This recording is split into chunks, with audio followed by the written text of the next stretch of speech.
What if I told you that the most terrifying thing in your life isn't hiding under your bed or lurking in the shadows of your closet? What if the real horror is living right next door, smiling at you every morning, waving as you leave for work? We've all seen the movies. The monster in the attic, the ghost in the basement, the creature in the woods. But those stories are fiction, designed to make us feel safe because we can turn off the screen and tell ourselves it's not real. But there's one type of horror you can't escape, one that follows you home because it is home. The neighbor who watches your house a little too closely. The friendly face that knows your schedule better than you do. The person who has a key to your building, who knows when you're alone, who hears every conversation through paper-thin walls. That person isn't a monster from a horror film. They're real, they're close, and sometimes they're capable of things that would make any movie monster look tame. Today, I'm going to tell you a story that will change the way you look at your neighborhood forever. A story about Sarah Mitchell, a woman who thought she'd found the perfect quiet street to start her new life. She had no idea that moving to Maple Drive would become the worst decision she ever made. Because on Maple Drive, everyone seems normal. Everyone seems friendly. But behind those smiles and polite waves, something dark was growing. And Sarah was about to discover that the real monsters don't need fangs or claws. They just need opportunity. Before we begin, drop a comment below and tell me, what city are you watching from? I want to know where my audience is tuning in from around the world. Now let me take you into Sarah's nightmare. Sarah Mitchell had always been careful. She researched neighborhoods, read crime statistics, checked school ratings, even though she didn't have kids. When she found the listing for 47 Maple Drive, it seemed too good to be true. A charming two-bedroom cottage with a white picket fence in a quiet suburb where people actually knew their neighbors' names. The kind of place where kids still rode bikes until the streetlights came on. The moving truck pulled up on a sunny Saturday in April. Within minutes, neighbors appeared like clockwork. There was Margaret from across the street, a retired teacher with perfectly maintained rose bushes who brought fresh cookies still warm from the oven. Tom and Linda Chen from next door, a friendly couple in their 40s who offered to help carry boxes. And then there was David Crowley from the house directly behind hers, separated only by their backyards and a low wooden fence. David was different from the others, quieter. He stood at the property line watching the move with an intensity that made Sarah's skin prickle, though she couldn't say why. He was average in every way. Medium height, brown hair starting to thin, glasses that reflected the afternoon sun. He worked from home, he told her later. Something with computers. He kept odd hours. If you ever need anything, he said, his smile not quite reaching his eyes, I'm usually around. The first few weeks were perfect. Sarah fell into a comfortable routine. Morning coffee on the porch, evening walks around the block, weekend barbecues with the Chens. Margaret would wave from her garden, always ready with neighborhood gossip delivered in conspiratorial whispers over the fence. It was everything Sarah had wanted after years in a sterile city apartment, where she'd never learned her neighbors' names. But small things started to feel wrong. Her mail would be slightly disturbed, as if someone had rifled through it before she got home. She'd find her gate unlatched when she was certain she'd locked it. Trash cans moved just slightly from where she'd placed them. Little things, explainable things. The kind of things you convince yourself you're imagining because the alternative is too unsettling to consider. Then came the night she couldn't explain away. Sarah woke at 2:47 a.m. to the sound of footsteps in her backyard. Slow, deliberate footsteps crunching through the leaves she hadn't raked yet. Her bedroom was on the second floor overlooking the yard. She crept to the window, heart hammering against her ribs, and peered through the curtain. A figure stood in the middle of her lawn, face tilted up toward her window. Even in the darkness, she recognized the silhouette. David Crowley. He stood completely still for what felt like hours, but was probably only minutes. Then, as if he'd accomplished whatever he'd come to do, he turned and walked back through the gap in the fence to his own property. Sarah didn't sleep the rest of that night. She sat in her bed with her phone in hand, finger hovering over 911, trying to convince herself she'd imagined it. What would she tell the police? That her neighbor was standing in his own backyard? That he looked up at her window? It sounded paranoid even in her own head, but the next morning, she found something that made her blood run cold. In the dirt beneath her bedroom window where the figure had stood, there was a perfect circle cleared of leaves, and in the center of that circle, arranged with deliberate care, were personal items she recognized. A grocery receipt from her trash, a hair tie she'd lost weeks ago, a photo of her that had been in a frame inside her house, a frame that was now empty on her living room shelf. Someone had been inside her home. Someone had been watching her for weeks, collecting pieces of her life like trophies, and that someone lived just 30 feet away, separated only by a wooden fence that suddenly seemed far too flimsy. Sarah's perfect neighborhood, her safe haven, had become a prison. And she was about to learn that David Crowley wasn't just a strange neighbor with boundary issues. He was something far worse, something that had been hiding in plain sight, protected by the veneer of suburban normalcy, waiting for the perfect moment to reveal his true nature. This is the story of what happened on Maple Drive. A story about trust, isolation, and the terrifying realization that sometimes the scariest monsters are the ones we invite into our lives without ever knowing what they really are. Sarah spent the next week documenting everything. She started a journal, noting every strange occurrence with dates and times. The pattern was undeniable once she started paying attention. David's bedroom light would turn on exactly 2 minutes after hers turned off each night. His car would leave his driveway within 5 minutes of her leaving for work every morning. When she worked from home, she'd catch glimpses of him in his backyard, positioned where he had a clear view of her kitchen window. She installed cameras. Nothing obvious, just a doorbell camera, and one pointed at her backyard. The footage confirmed her fears. David appeared in her yard at least 3 times a week, always between 2 and 4 a.m. He never tried to break in. He just stood there, watching. Sometimes he'd walk the perimeter of her house, running his fingers along the siding. Once she watched in horror as he stood on her back porch for 20 minutes, his face pressed against the sliding glass door, cupped hands blocking the glare so he could see inside. She went to the police. Officer Martinez listened politely to her story, reviewed her footage, and promised to have a talk with David. "Technically, he's trespassing," Martinez said. "But without evidence of intent to harm or attempted breaking and entering, there's not much we can do beyond a warning." The warning made things worse. David stopped coming into her yard, but his surveillance intensified in ways the cameras couldn't capture. She'd find him everywhere she went, at the grocery store, at the coffee shop downtown, in the parking lot of her gym. Always at a distance, always with that same empty smile if their eyes met. Never close enough to call the police, but close enough to send a message: "I'm watching." The neighborhood started to change too. Margaret stopped bringing cookies. The Chens became distant, their waves less enthusiastic. Sarah realized David had been talking to them, spinning some story about her.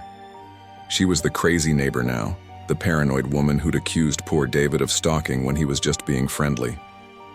But then Sarah discovered something that changed everything. Late one night, unable to sleep, she started researching David online. What she found made her wish she'd never moved to Maple Drive. David Crowley wasn't his real name, and the woman who'd lived in Sarah's house before her had disappeared without a trace. Jennifer Hartley. That was the name of the woman who'd vanished. Sarah found the missing person report buried in local news archives from 2 years ago. Jennifer had lived at 47 Maple Drive for 6 months before she disappeared. The case had gone cold. No body, no evidence of foul play, just an empty house and a car abandoned at the train station. Police had ruled it a voluntary disappearance, a woman starting over, leaving her life behind. But Sarah saw something the police had missed. In the photo accompanying the news article, Jennifer looked eerily similar to Sarah. Same height, same build, same dark brown hair cut in a similar style. They could have been sisters. Sarah's hands shook as she dug deeper. She found Jennifer's social media profiles, still active in digital ghost form. The last post was a photo of Jennifer's new house, Sarah's house, with the caption, "Finally found my quiet place." The comments below were filled with friends congratulating her, telling her she deserved happiness after her divorce. One comment stood out. "Watch out for the neighbors, LOL, suburbs are full of weirdos." She needed to know more. Sarah tracked down Jennifer's best friend, Melissa Chen, through Facebook. It took 3 days of messages before Melissa agreed to meet at a coffee shop 30 minutes outside the neighborhood. Melissa arrived looking haunted, like she'd been carrying a weight for too long. "I've been waiting for someone to ask about Jenny," she said, gripping her coffee cup with white knuckles. Everyone else just accepted that she ran away. But Jenny wouldn't do that. She was finally happy.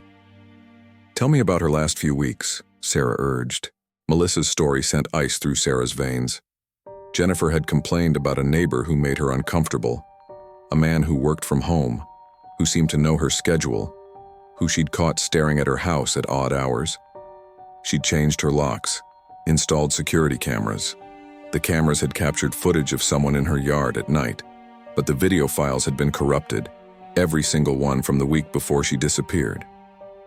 The police said the corruption was just a technical glitch, Melissa said bitterly.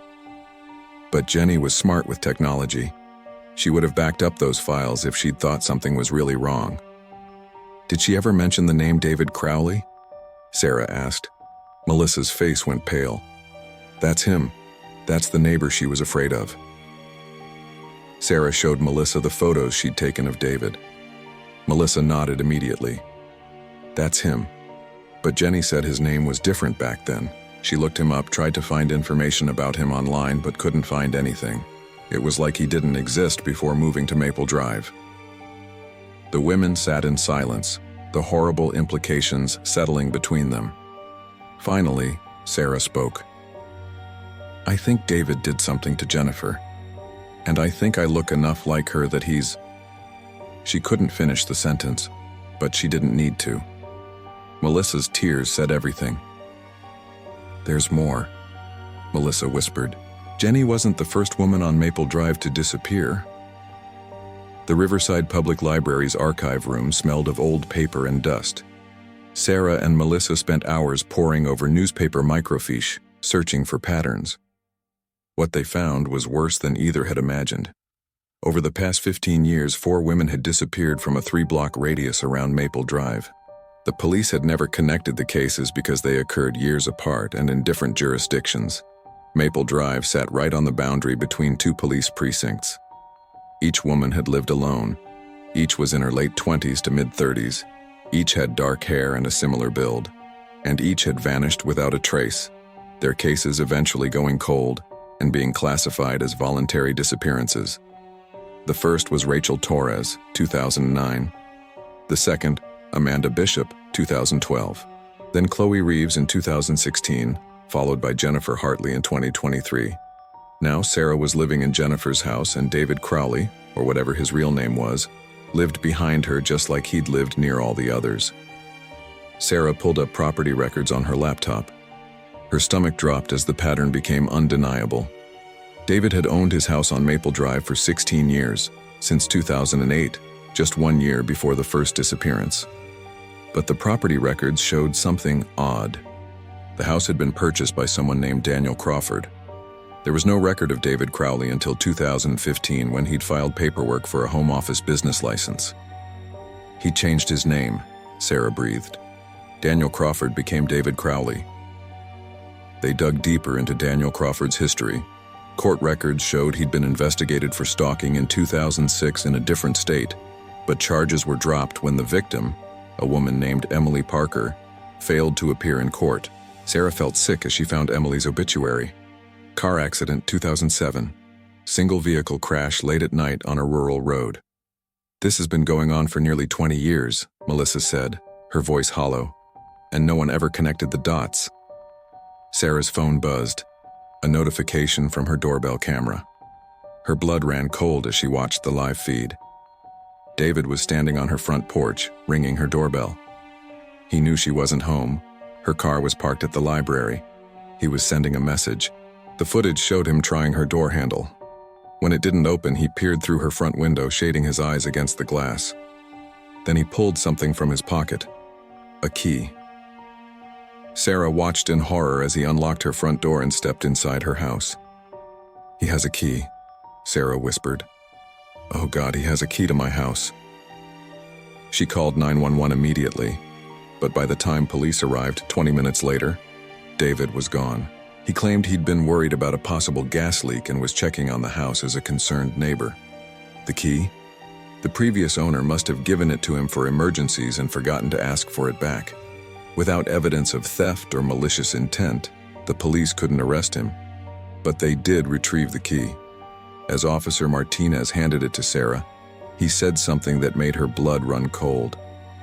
"Ma'am, this key looks brand new, like it was just cut." David hadn't been given a key. He'd made one. And if he'd made one for the front door, how many others did he have? Sarah couldn't stay in the house, but she couldn't leave either. If she ran, David would win. And more importantly, she might be the only person who could prove what he'd done. Jennifer and the others deserved justice. She hired a locksmith to change every lock in the house, doors, windows, even the garage. Then she hired a security company to install a comprehensive system with cameras covering every angle. The technician who installed it whistled low when she explained why she needed such extensive coverage. "Lady, if you're this worried, maybe you should just move." But moving wouldn't solve anything. David would just find someone new, another woman, another victim who looked like all the others. While the security company worked, Sarah decided to search her house thoroughly. If David had been coming inside for months, or if Jennifer had left behind any clues, she needed to find them. She started in the basement, a place she rarely went because it was unfinished and creepy even before she knew about David's activities. At first, she found nothing unusual. Dusty storage boxes, old paint cans, a water heater that gurgled ominously. But then she noticed something odd. The basement had dimensions that didn't quite match the floor plan of the house above. There was a gap, maybe 4 feet wide, that seemed unaccounted for. Sarah spent an hour tapping walls, searching for hollow spots. Finally, behind a metal utility shelf, she found it, a seam in the concrete wall, barely visible. When she pulled the shelf away, she discovered a small door, painted the same gray as the wall. It had no handle, just a keyhole. Her heart pounding, Sarah tried every key she could find in the house. None worked. She considered breaking the door down, but decided to try something else first. She called a locksmith who specialized in old homes. When he arrived and examined the lock, his expression grew serious. "This is a custom lock," he said. "Pretty sophisticated. Someone went to effort to keep this door secure." He picked it in 20 minutes. The door swung open to reveal a crawl space that extended under the addition at the back of the house. Sarah had to duck to enter. She used her phone's flashlight to illuminate the space. What she saw made her knees buckle. The walls were covered with photographs. Dozens of them. Hundreds. All of women. Some were candid shots taken from a distance. Others were closer, more intimate. Women sleeping. Women showering behind frosted glass. Women in their homes thinking they were alone. Sarah recognized Jennifer immediately, and Amanda, and Chloe. Each woman had a section of wall dedicated to them, with photos arranged chronologically, showing months or years of surveillance. But the largest section still being filled was dedicated to Sarah. Her hand shaking, she took photos of everything with her phone. Then she saw something even more disturbing.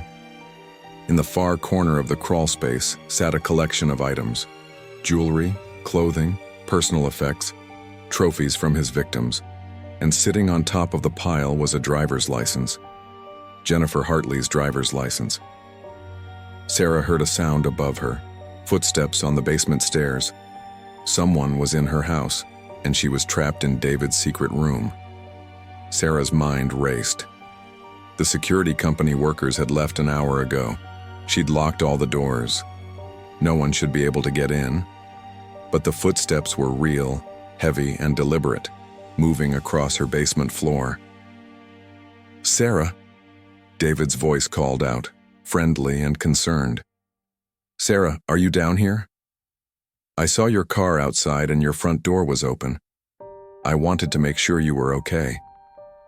Her front door hadn't been open. He was lying. creating a cover story for being in her house. Sarah killed her phone's flashlight and held her breath. The narrow crawlspace door was still ajar behind her. If David looked in the right direction, he'd see it immediately. "I know you've been stressed," David continued, his footsteps moving closer. "I know you've been asking questions about Jennifer. People in the neighborhood are worried about you, Sarah. They think you might be having some kind of breakdown." He was positioning her as unstable, Sarah realized. If something happened to her, he'd already laid the groundwork for everyone to believe she'd had a mental health crisis. "I just want to help," David said. He was right outside the crawl space now. Sarah could see his shadow through the crack in the door. "I know you found my photography hobby. I should have told you. I'm an amateur photographer. Sometimes I take pictures around the neighborhood without asking. I know it seems weird, but it's art, Sarah. Just art." Every word was calculated, she realized. He was giving himself an excuse for the photos while simultaneously threatening her. He knew she'd found his collection. He'd probably known she was down here the whole time. Sarah made a decision. She couldn't hide. She had to face him. She pushed the door open and stepped out of the crawl space, her phone held up, recording. "Then explain Jennifer's driver's license, David. Explain why you have belongings from 4 missing women." For just a second, David's mask slipped. His friendly expression melted away, replaced by something cold and hungry. Then, just as quickly, the mask returned. "I don't know what you're talking about," he said, but his voice had changed. It was flat now, devoid of the artificial warmth. "You're trespassing in a space that isn't part of your property, Sarah. That crawl space extends under my yard. You broke into my property. Your property?" Sarah's voice shook, but she kept recording. "This is my basement." "Check your deed," David said, smiling now. "Check where your property line actually ends. That addition was built over the boundary. The previous owners and I had an agreement. That space is legally mine." Sarah's blood ran cold. She hadn't checked the property boundaries carefully. If David was right, if that crawl space was technically on his property. "But you know what?" David took a step closer. "We can work this out. Neighbors should help each other, right? You're upset, you're stressed, you've had a hard time adjusting to suburban life. Why don't I help you relax? I could make you some tea. We could talk about this." Everything in Sarah screamed at her to run. But her phone was recording. She needed him to say something incriminating, something the police couldn't ignore. "What happened to Jennifer?" Sarah asked, backing toward the basement stairs. David's smile widened. Jennifer understood. Eventually. They all understand eventually. The fear is what makes them real, Sarah. The fear is what transforms them from boring suburban women into something beautiful, something worth preserving. He took another step forward. "And you, Sarah, you're going to be the most beautiful one yet, because you've been afraid longer than any of the others. You've ripened perfectly." Sarah ran. Sarah burst up the basement stairs, David's footsteps thundering behind her. She'd left her keys on the kitchen counter. If she could just reach them, get to her car. David's hand caught her ankle on the top step. She fell hard, her phone skittering across the kitchen floor. He dragged her backward, and Sarah kicked out frantically, her heel connecting with his face. He grunted and his grip loosened just enough for her to scramble forward. She grabbed her keys and ran for the front door. Locked. In her panic, she'd forgotten she just had all the locks changed. Her shaking hands fumbled with the deadbolt. Behind her, David had reached the top of the basement stairs, blood streaming from his nose. "There's nowhere to go, Sarah," he said calmly, pulling a knife from his pocket. "You're just making this harder than it needs to be." The deadbolt finally turned. Sarah threw open the door and ran screaming into the street. "Help! Someone help me!" Maple Drive was empty. It was 2 p.m. on a Wednesday. Everyone was at work. The perfect time for David to make his move. Sarah ran toward Margaret's house, pounding on the door. "Margaret, call the police, please." No answer. Margaret's car was gone. Sarah tried the Chen's house next, also empty. Every house she tried was empty or no one answered. She was alone on a street full of homes, and David was walking steadily toward her, no longer rushing. He knew she had nowhere to go. Sarah's only option was to run. She sprinted toward the main road 3 blocks away. If she could reach the commercial area, there would be witnesses, safety and crowds. But David knew the neighborhood better than she did. He cut through the Hendersons' backyard, emerging ahead of her on the street. Sarah reversed direction, running back toward her house. Her phone. She needed her phone to call 911. She burst back through her front door and grabbed her phone from the kitchen floor. Her hands were shaking so badly she could barely unlock it. David appeared in the doorway, breathing hard, his smile gone. Now he just looked angry. "Stupid," he hissed. "You're making this so much harder than it has to be." Jennifer was smart. She understood by the end. "But you..." Sarah's phone connected to 911. "I need help. 47 Maple Drive, he's trying to kill me." David lunged forward and slapped the phone from her hand. It shattered against the wall. But it didn't matter. The call had connected. The 911 operator had heard her address. "They'll be too late," David said, raising his knife. "They're always too late." Sarah ran again, this time up the stairs to the 2nd floor. She locked herself in her bedroom and pushed her dresser against the door. Through her bedroom window, she could see the street below, still empty, no police cars yet. David's footsteps climbed the stairs slowly, deliberately.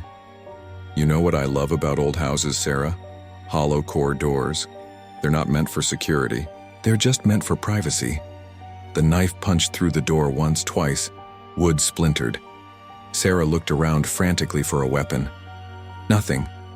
Just books and lamps and the window. She was on the 2nd floor, but there was a roof over the front porch. If she could climb out. The bedroom door burst open just as Sarah scrambled through the window, and on the street below, police sirens finally began to wail. Sarah clung to the porch roof, her feet slipping on the old shingles. Below her, 2 police cars screeched to a halt. Officers poured out, weapons drawn. "He's inside," Sarah screamed. "2nd floor. He has a knife." David appeared at her bedroom window. For a moment, Sarah thought he might come after her, even with police below. But instead, his expression transformed. The rage melted away, replaced by confusion and fear. When he called down to the officers, his voice was shaky and bewildered. "Thank God you're here. This woman broke into my property. She's been harassing me for weeks. I just came over to check on her because I was worried, and she attacked me." He touched his bloody nose for emphasis. Sarah wanted to scream. Even now, he was manipulating the situation. 2 officers climbed through the front window to help Sarah down, while 2 more entered the house. She heard them talking to David, heard his convincing performance as the concerned neighbor dealing with an unstable woman. By the time Sarah's feet touched solid ground, she was sobbing with frustration. "He's lying," she told Officer Martinez, who'd arrived in the 2nd car.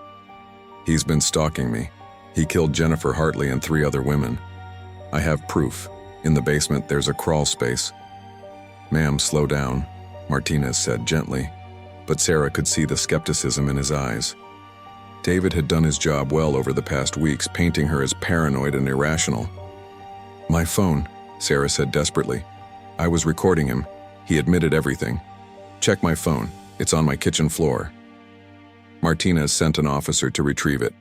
While they waited, David was escorted outside. He looked terrified, the perfect victim. "I don't understand what's happening," he said to the officers. "I was just trying to help."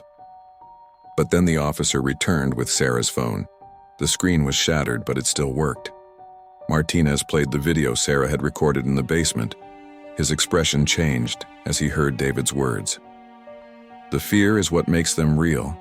You're going to be the most beautiful one yet." "Check the basement," Martinez said to his officers, his voice hard. "There's supposed to be a crawl space with evidence." They found everything. The photographs, the trophies, Jennifer's driver's license, jewelry belonging to Amanda Bishop, a bracelet that had belonged to Rachel Torres. Everything Sarah had seen. David's mask cracked completely. He stopped protesting his innocence and simply went silent, his face blank. By the time they led him to the police car in handcuffs, neighbors had begun emerging from their houses, drawn by the commotion. Margaret stood on her porch, hands over her mouth. The Chens watched from their driveway, horror struck. But the worst discovery came 3 days later, when cadaver dogs searched David's property. In his backyard, buried under what he'd claimed was a meditation garden, they found human remains. Not 4 bodies, 7. 3 women no one had even known were missing. The trial lasted 6 months. David never spoke, never explained, never showed remorse. The evidence was overwhelming. The jury took less than 3 hours to convict him on 7 counts of first-degree murder. Sarah attended every day of the trial. She owed it to Jennifer, to Amanda, to all of them. She looked David in the eyes as the judge sentenced him to life without parole, and this time, she wasn't afraid. But even as they led him away, David turned and smiled at Sarah one last time. And she realized with chilling certainty that he wasn't sorry for what he'd done. He was only sorry he'd gotten caught. Sarah Mitchell still lives on Maple Drive. Some people thought she was crazy for staying, but she refuses to let David Crowley take anything else from her. She turned her nightmare into purpose, founding a nonprofit that helps identify connections between cold cases and raises awareness about stalking and violence against women. The house at 47 Maple Drive has been renovated. Sarah sealed the crawl space and turned her basement into an office where she works on her advocacy. Margaret brings cookies again, though they both acknowledge the weight of what happened. The Chens check on her regularly, apologizing endlessly for not believing her sooner. But Sarah learned something important from her experience on Maple Drive. Monsters are real. They don't have fangs or claws. They have driver's licenses and mortgages. They wave hello in the morning and put out their trash on Tuesday nights. They live next door and know your name. The scariest part isn't that monsters exist. It's that they look just like everyone else. They blend in. They seem normal. And by the time you realize what they really are, it might be too late. Fear doesn't come from monsters lurking in the dark. Fear comes from the realization that the person you've been waving to every morning could be capable of unspeakable things. Fear comes from understanding that evil doesn't announce itself. It smiles at you. It offers to help carry your groceries. It lives right next door. So tonight, when you're home safe in your house, take a moment to think about your neighbors. Really think about them. How well do you actually know them? What do they do when no one's watching? And if something felt wrong, would you trust your instincts or would you convince yourself you're being paranoid? Sarah's story ended with justice, but for every story like hers, there are others where the warning signs were ignored, where the victim was written off as crazy, where the monster got away with it. Stay safe. Trust your instincts. And remember, the monsters are real, and they're closer than you think. If this story kept you on the edge of your seat, please subscribe to the channel for more true crime horror stories. Hit that notification bell so you never miss an upload. Share this video with someone who loves horror stories, and leave a comment below telling us, do you know your neighbors? Have you ever had a creepy neighbor experience? We read every comment. Thank you for watching, and remember, lock your doors tonight.